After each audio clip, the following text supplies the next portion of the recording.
नमस्कार दर्शकों, बात आज की चैनल के कार्यक्रम जानना जरूरी है में मैं निपुण भार्गव आपका स्वागत करता हूं। दर्शकों, इस बार जिस विषय को लेकर मैं आपके समक्ष पेश हो रहा हूं उसे सुनकर आप तो विचलित हो ही जाएंगे, साथ ही उसे बताते हुए खुद मुझे शर्म महसूस हो रही है।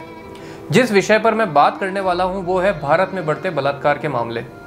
दर्शकों, नवंबर 1973 में मुंबई के केईएम हॉस्पिटल में एक जूनियर नर्स अपनी ड्यूटी खत्म करके चेंजिंग रूम में चेंज करने जाती है, जहां पर उसके साथ रेप किया जाता है और उसका गला दबाकर उसकी हत्या करने का प्रयास किया जाता है।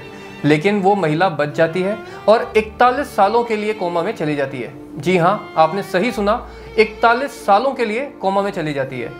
इस केस को हम अरुणा शानबाग केस के नाम से भी जानते हैं, जो यूथनेशिया यानी इच्छा मृत्यु के संदर्भ में काफी महत्वपूर्ण केस है।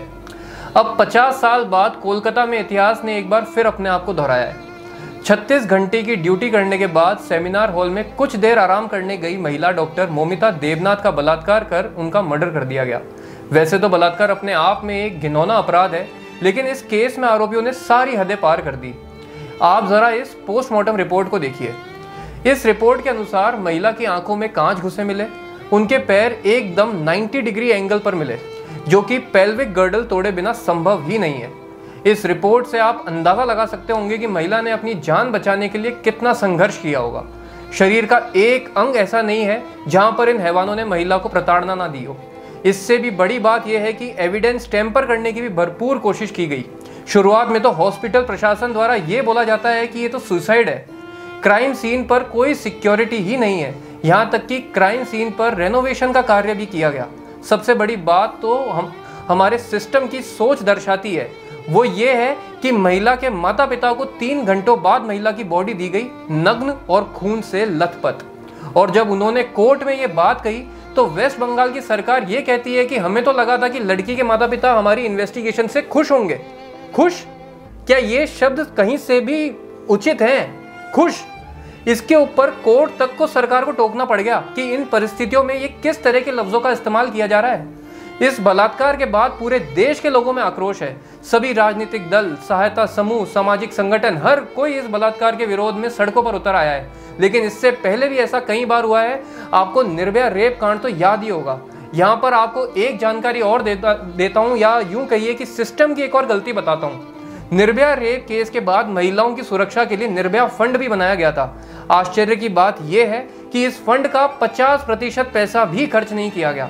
मतलब महिला सुरक्षा के लिए जिस फंड को बनाया गया उसका उद्देश्य ही पूर्ण नहीं हुआ है, और इतने सालों बाद भी हम महिला सुरक्षा को लेकर केवल बातें ही कर रहे हैं। उसके बाद हैदराबाद में डॉक्टर प्रियंका रेड्डी का बर्बरता से रेप कर उनको जिंदा जला दिया गया। फिर उन्नाव रेप केस, संदेश खाली, बक्सर गैंग रेप और ना जाने कितने ऐसे रेप केस हम सुनते हैं, और हर बार आप और हम विरोध दर्शाकर घर जाकर 4 बातें सांत्वना की करके फिर से अपने कामों में लग जाते हैं। यहाँ तक कि कोलकाता में हुए इस विभत्स कांड के बाद उत्तराखंड में भी एक नर्स का रेप हो चुका है। गौरतलब है कि मेडिकल प्रोफेशन में महिलाओं की भागीदारी अब काफी बढ़ गई है।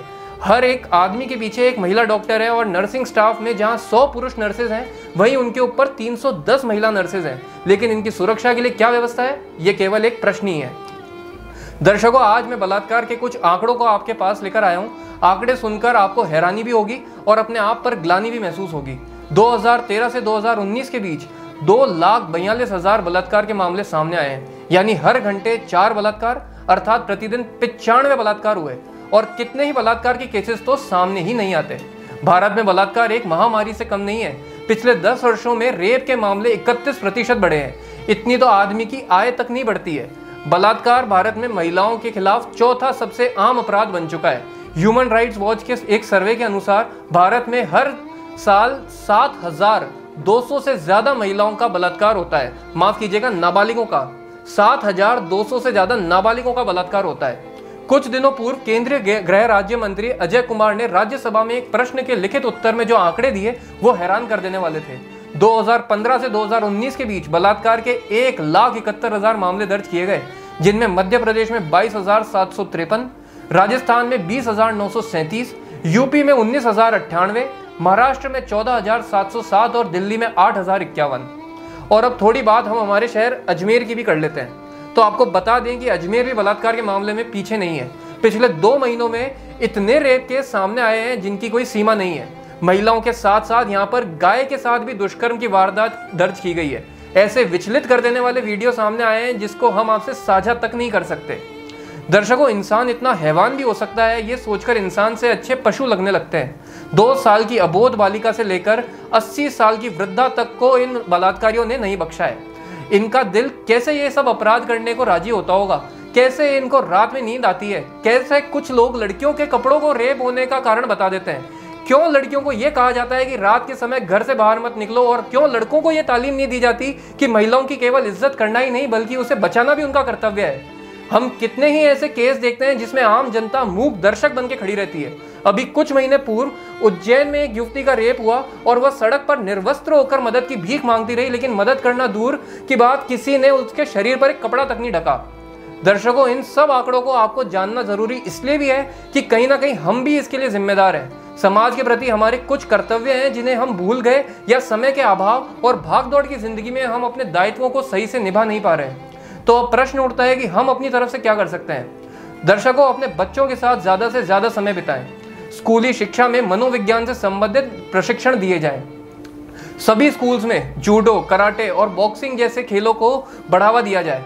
और सबसे बड़ी बात, मातृशक्ति का सम्मान करने के संस्कार दिए जाएं। दर्शकों, आज किसी एक आरोपी को सजा दिलाकर हम अपने कर्तव्यों से मुंह नहीं मोड़ सकते। हमें इसे रोकने के लिए आगे आकर काफी मेहनत करनी होगी। हर बार रेप के बाद हर कोई यही बोलता नजर आता है कि आरोपियों को फांसी दे देनी चाहिए, बीच चौराहे पर जान से मार देना चाहिए, एनकाउंटर कर देना चाहिए। लेकिन क्या ये लॉन्ग टर्म सोल्यूशन है? 2012 के निर्भया कांड के बाद sexual harassment of women at work place act बनाया गया था, लेकिन उस एक्ट का इम्प्लीमेंटेशन आज तक सही से नहीं हो पाया है। मई 2023 में सुप्रीम कोर्ट ने भी बोल दिया कि महिलाओं को safe and secured work place देने में अथॉरिटीज, मैनेजर्स, एम्प्लॉयर्स सब फेल हुए हैं।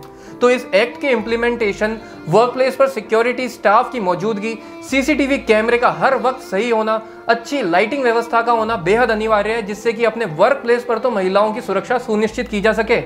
सबसे बड़ी बात यह है कि हमारे देश में हर चीज को पॉलिटिसाइज किया जाता है। हर किसी की विचारधारा पहले से ही तय होती है कि अगर इस राज्य में क्राइम हुआ तो हम बोलेंगे, अगर इसमें हुआ तो हम चुप रहेंगे।